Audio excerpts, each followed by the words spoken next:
দেওয়ারের বাড়ির মধ্যে উচ্ছৃঙ্খলা করে, মায়ের দূর করতো যা 2 দিন কাঠের ফাইল নিয়ে সেটা গেছে, আমার শাশুড়িরা মারতো। কালকে রাত্রে 1-1:30টার সময় বস্তুলি শুরু করছে।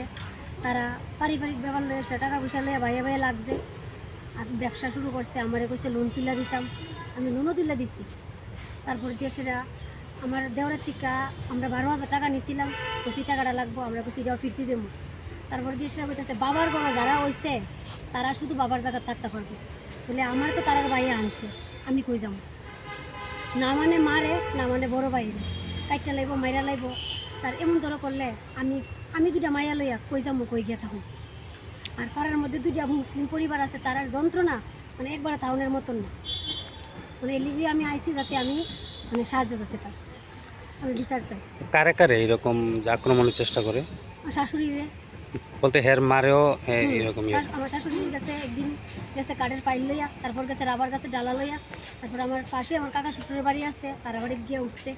কতদিন ধরে এরকম করতেছে? এমন তোর তো করতেছে স্যার, আজকে বছর কানেক ধরে সে এরকম করতেছে।